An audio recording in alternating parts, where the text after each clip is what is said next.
Hey guys, मैं doctor शरुण और आप सबका स्वागत है हमारे इस यूट्यूब चैनल पर जिसका नाम है नीट पेडी। रिसेंटली मैंने medical criterias of AFMC frequently asked questions पे एक वीडियो बनाया था और उसमें काफ़ी लोगों ने पूछा कि अगर उनकी हाइट इतनी है, एज इतना है तो वेट क्या होगा। अब देखो, एएफएमसी का medical criteria is a well formulated, well written criterias, और वहाँ पे जब आप एएफएमसी का प्रोस्पेक्टस पढ़ोगे तो वहाँ पे उन्होंने मेंशन कर रखा है कि आपका हाइट वेट क्राइटेरिया क्या होना चाहिए। तो आज की वीडियो में मैंने जो सारी भी डिटेल्स निकाली है वो सारी एएफएमसी के प्रोस्पेक्टस के थ्रू ही निकाला है। प्रोस्पेक्टस का लिंक आपको डिस्क्रिप्शन में मिल जाएगा, you can go and read the prospectus yourself. पूरा वीडियो में आज एएफएमसी का फर्स्ट हाइट क्राइटेरिया क्या है, उसके बाद वेट क्राइटेरिया क्या है, ये मैं आपको डिस्क्राइब करूंगा। So without wasting much time, let's get started. सबसे पहले what is the height criteria of AFMC. तो देखो, हाइट क्राइटेरिया में there is a different criteria for male and different criteria for female candidates. So for male candidates, minimum height requirement is 157 centimeters. अगर 157 centimeters से lower height है तो आपको वो medically fit नहीं करेंगे। अब there are few exceptions. सबसे पहला exception है कि अगर नॉर्थ ईस्टर्न स्टेट्स एंड हिल से कैंडिडेट बिलोंग करता है मतलब उसका डोमिसाइल वहाँ का होना चाहिए, then 5 centimeters exception is made, मतलब minimum accepted height would be 152 centimeters.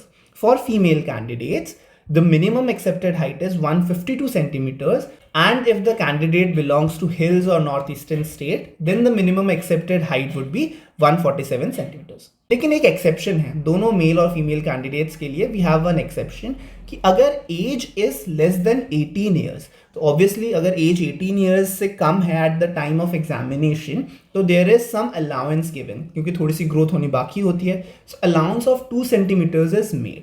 मतलब ये कि अगर एक मेल कैंडिडेट है और उसका height is 155 centimetres, he will still be considered fit if his age is less than 18 years. Same for female candidates. अगर कोई female candidate है and her age is less than 18 years, then the minimum height required would be 150 centimeters and not 152. So basically जो भी आपका minimum height requirement है उसमें 2 centimetre का allowance दिया जाता है अगर कैंडिडेट की एज लेस देन 18 ईयर्स है at the time of examination. So that is your height criteria. अब वेट क्राइटेरिया क्या है? Weight criteria is as per the height weight chart of AFMS. वो पूरा चार्ट आपको मैं प्रेजेंट करूंगा। आप अपने रिस्पेक्टिव हाइट के हिसाब से, अपने एज के हिसाब से अपना वेट, जो अलाउड वेट है वो देख सकते हो। जो हाइट वेट चार्ट है उसमें दोनों वेट मेंशन है, मतलब कितना मिनिमम वेट होना चाहिए, कितना मैक्सिमम वेट होना चाहिए। मिनिमम वेट से नीचे है तो अंडर वेट हो जाओगे, मैक्सिमम वेट से ज्यादा है तो ओवरवेट हो जाओगे। ठीक है, so minimum and maximum weight as per age is given in this chart. First for male candidate, उसके बाद मैं फीमेल कैंडिडेट्स का बताऊंगा। अब ये चार्ट रीड कैसे करना है उसका एग्जाम्पल मैं आपको दे रहा हूँ। सपोज एक मेल कैंडिडेट है ऑफ हाइट 160 सेंटीमीटर्स। अब हाइट 160 सेंटीमीटर्स के अलोंग आप मूव करोगे तो मिनिमम वेट कितना होना चाहिए उसका? 44 kgs होना चाहिए। अगर उस कैंडिडेट का एज इज बिलो 20 ईयर्स तो उसका मैक्सिमम अलाउड वेट कितना होगा? It would be 59 kgs, and if age is above 20 years then जो मैक्सिमम अलाउड वेट होगा दैट वुड बी 61 kgs। ठीक है, सो ऐसे ही करके आपको हर एक अपने रिस्पेक्टिव हाइट के लिए मिनिमम वेट क्या है, मैक्सिमम वेट क्या है for the given age group देखना है फ्रॉम द चार्ट्स।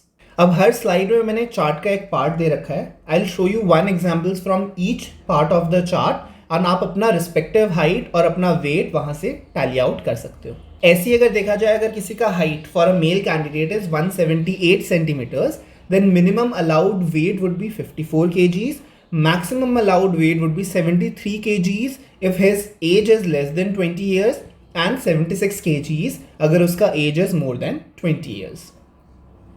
Again, अगर किसी का height 199 centimeters है for example, तो minimum weight he has to has is 67 kgs और maximum weight अगर उसका age is less than 20 years is 91 kgs and above 20 years is 95 kgs. For female candidates, these are the charts. Again, example, if female candidate has a height of 159 centimeters, minimum weight that she should have is 40 kgs and maximum weight if her age is below 20 years is 56 kgs and age is above 20 years is 58 kgs. Next part of the chart, if a female candidate has height of 175 centimeters, an example again, तो minimum weight कितना होना चाहिए? 49 kgs. Maximum weight कितना होना चाहिए, अगर 20 years से less है एज 67 kgs, 20 ईयर्स से ज़्यादा है एज तो 70 kgs। सो ऐसे करके आप वीडियो के उस पार्ट में जाके पॉज कीजिए जहाँ पे आपका हाइट आपको दिख रहा है और रिस्पेक्टिव मिनिमम और मैक्सिमम वेट कितना होना चाहिए आप वहाँ से टैली करके निकाल सकते हो। इसके बाद भी अगर कोई डाउट है नीचे कमेंट सेक्शन में you can let me know, I will try to solve your query and find your maximum and minimum weight for you guys, अगर आप लोग को प्रॉब्लम हो रही हो तो। अब ये तो है एज पर द चार्ट, लेकिन few exceptions are always there. तो किन कैंडिडेट्स के लिए एक्सेप्शन बनाया जाता है? एक्सेप्शन आर फॉर कैंडिडेट्स जिनके पास एविडेंस हो, या तो उन्होंने बॉडी बिल्डिंग में पार्ट लिया है, या तो उन्होंने रेसलिंग में पार्ट लिया है, या तो उन्होंने बॉक्सिंग में पार्ट लिया है, या ऐसे सिमिलर स्पोर्ट्स जिसमें थोड़ा सा वेट क्राइटेरिया या वेट कैटेगरी अलग अलग होती है। ठीक है, अब मतलब कोई भी जाके बोल देगा कि मतलब मैं रेसलिंग करता हूं तो मान लेंगे? नहीं, the candidate should have a documented proof. Documented proof मतलब किसी कंपटीशन में पार्ट लिया हो, किसी कंपटीशन में जीता हो, तो उसका आपको डॉक्यूमेंटेड प्रूफ लेके आना है अगर आप ये सारी चीज़ें करते हो तो। इन दैट केस क्राइटेरिया थोड़ा सा चेंज हो जाता है। तो उस केस में यह हाइट वेट चार्ट नहीं कंसिडर किया जाता, उस केस में कंसिडर किया जाता है आपका BMI which should be less than 27, waist to hip ratio देखेंगे आपका, for males it should be less than 0.9, for female it should be less than 0.8। Waist circumference देखेंगे आपका, for males it should be less than 94 centimetres, for female it should be less than 89 centimetres. और उसके अलावा biochemical parameters, आपके blood parameters वो देखेंगे, they should be within normal limits. तो अगर ये सारी चीज़ें नॉर्मल है, ये सारी चीज़ें टिक हो रही है, तो फिर आपको वो फिट कंसिडर करेंगे, भले ही आपका वेट हाइट वेट चार्ट के हिसाब से ज़्यादा हो। ठीक है, लेकिन आपके पास डॉक्यूमेंटेड प्रूफ होना चाहिए कि आप बॉडी बिल्डिंग, रेसलिंग, बॉक्सिंग या कोई दूसरा वेट रिलेटेड स्पोर्ट्स या वेट रिलेटेड एक्टिविटी करते हो। So that is everything that you should be knowing about the height weight criteria. अगर इसके बाद भी कोई डाउट हो रहा है, you can let me know comment section में, I will try to solve your query there. Remember, जो हाइट वेट क्राइटेरिया है that is the most common criteria, most common ground for rejection of the candidates. So अब आपको पता है कि आपके height के हिसाब से, आपकी एज के हिसाब से कितना वेट होना चाहिए।